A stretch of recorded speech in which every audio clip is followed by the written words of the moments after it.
what better way to celebrate Transformers Day than with my first review being my favorite Transformer of all time. What is up, everybody? My name is Kloofchomp, and today we're going to be talking about the buzzworthy Bumblebee Origins Jazz. This version of Jazz is seen in the first episode of the G1 Transformers cartoon. He is accompanied by Optimus Prime and Prowl, and we see him in his Cybertronian mode rather than his Earth mode. He's a figure we'll be taking a look at probably next week, but here he is for comparison, the Studio Series 86 Jazz. Now, looking at the two of them and specifically paying attention to Origins Jazz, you can see that there's a lot.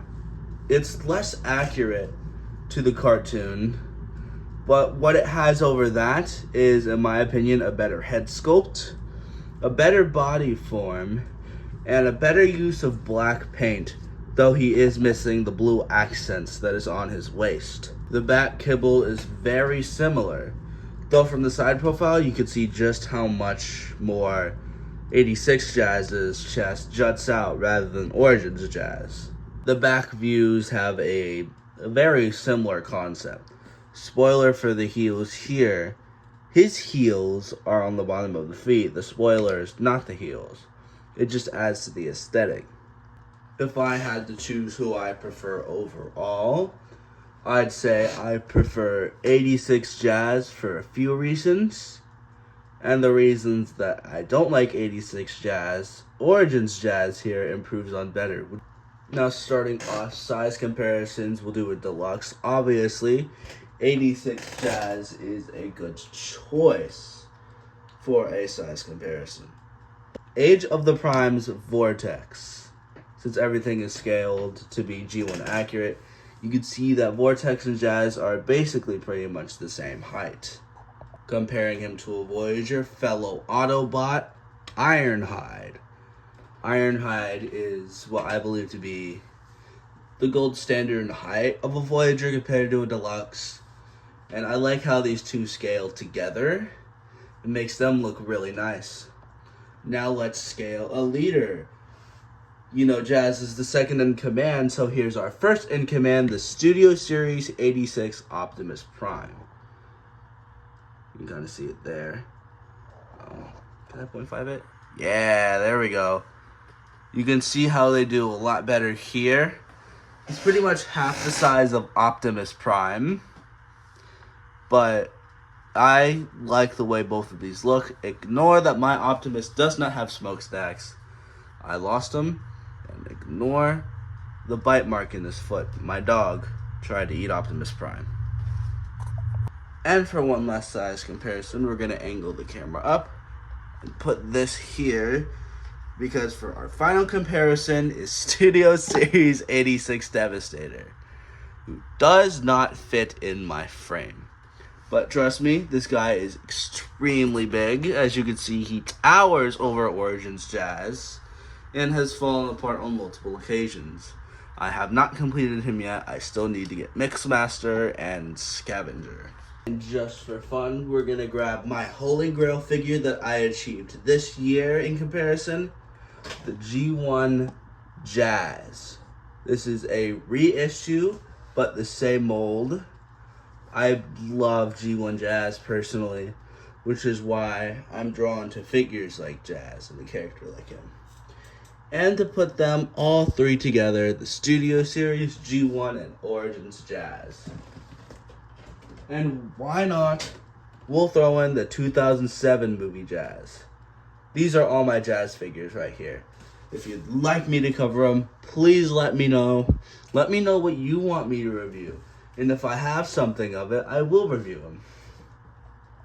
In terms of accessories, Jazz has his classic gun. You see right here in his fist. You take a look at it here. It is painted in a nice matte black. It has a peg on the side for what I believe is to be this here on the back. That simply plugs in there. I personally like this look right here. I don't know why, but I just do.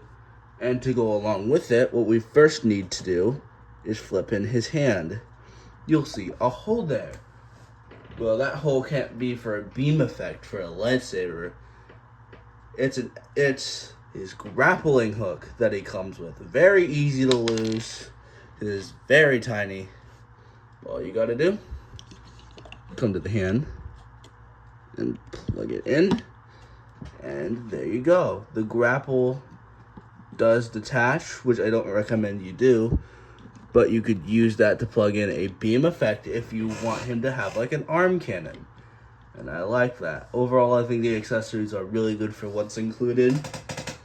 And no, the grapple is not compatible with Studio Series 86 Jazz, because he has this. So he cannot use the grapple, making him 0 out of 10 inferior. I'm just kidding, I love him. But I love the accessories he comes with. Makes him very playable. Now, you've seen him strike some poses throughout this video, but what exactly does he have to achieve those poses? Well, let's get into that. Start at the head here. Standard ball joint. He can look all the way around, look up that far and down that far. You can't push it. I feel like it has a better range over Studio Series 86. If I can compare their head tilts, he has just the slightest bit of advantage. Moving on to the arms, they rotate a full 360, going in and out. Those are complete opposite directions. He does have a bicep swivel that can go all the way around with just 90 degrees at the elbow. Nothing at the wrist except for the girly wrists, I guess you could say. He does have a waist swivel that can go all the way around. And his legs can move forward that far, and they can kick backward that far. And moving this, they do go in and out, but they are limited by the side kibble, which I don't like that much. And for his knees, just a little below 90 degrees at the knee, and he has an ankle pivot. So overall, he does have really good articulation, and he can pose really well. Filming this after the articulation, but I did forget that he has a thigh swivel. Oops. Now overall, this figure is an easy 9 out of 10 in terms of robot mode. But if you know Transformers, you know that's not all they can do. So let's get into the transformation. Remove his gun. And we will start here. You're going to want to rotate his head. It usually doesn't matter, but I like to do that. And you're going to take the chest, untab it, and flip it up just like that. Now this is where you take one of the accessories, that being the grapple hook, and you plug it in right there. And now you can store that on the figure. What you're going to need to do next is fold the hands in, like so, and rotate the arms so that the elbow bend goes out like that. What you'll need to do now is make use of these hinges, swing them in just like so, and then those will sit flush like that. And while we have them faced this way, let's continue. You're gonna untab that, and that's gonna be brought up with this unfolding like so, and snapping in to reveal a really nice Autobot symbol. And that just tabs in like so. And now the front half is complete. Ignore my broken piece because I hate clear plastic. Now let's move on to the legs. Pretty much very simple. Fold in the feet here. I'm realizing how off-centered I am with my work. And what we need to do next is take this and unfold it. Close that up. Do the same on the other side. This happens to me all the time. Oh my goodness. Good golly. And plug that back in. Now what I like to do is just push it so that, oh, my camera. How beautiful. You can see all my posters up there. They're really nice posters, by the way. So you want to plug that in like so. You're going to want to take these doors and plug them. Then just squish everything together nicely, if it will. There you have his, do we call this a car? I don't know, but there's one more thing you could do. Plug the gun either like this or like that, and there's we'll just call it boat, I guess. Is it a boat? No, it's not. Hover car. There we go. It's a car. I don't know how to feel about this, other than this looks really good. I was drawn to this because of how it looked, because I liked the way the vehicle looked. Spinning it around, you can see everything looks really nice. The paint is really nice, really durable. What's not durable?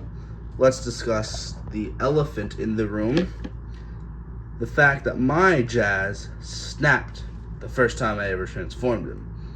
I do not have photos of this not being broken, because when I went to untap it for the first time, it snapped off. And that's not fun. Taking a look at the underside. What's new with Transformers undersides, really?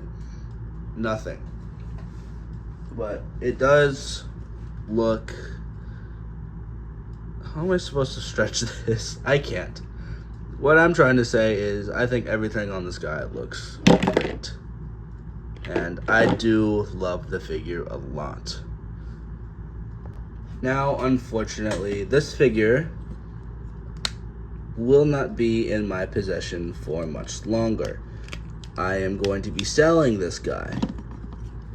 But overall, I believe that this figure is an absolute 9 out of 10 entirely. Not only is it very good looking, it's really fun, it's enjoyable to transform, and it's given me some good times. I remember when I first saw this guy being restocked on Amazon, I went to the bathroom at work, pretended I was using the bathroom regularly, and just ordered him right then and there in the bathroom at Subway. I used to work at Subway. I loved it. I am looking for a new job, though.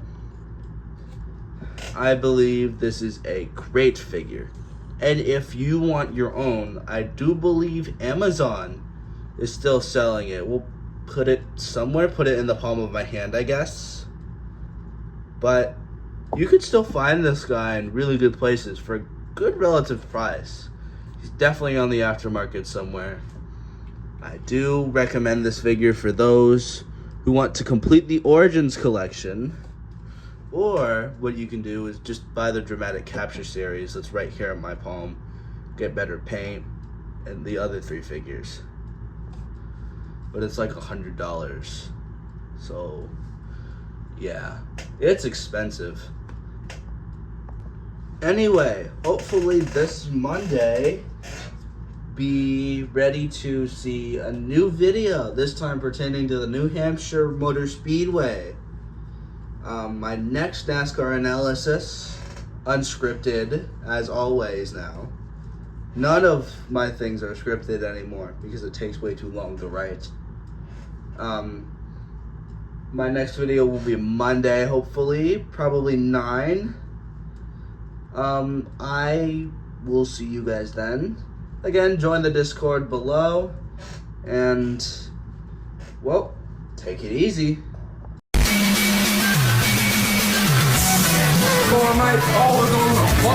Anyway, next week's review is going to be Devastation Optimus Prime. See you then.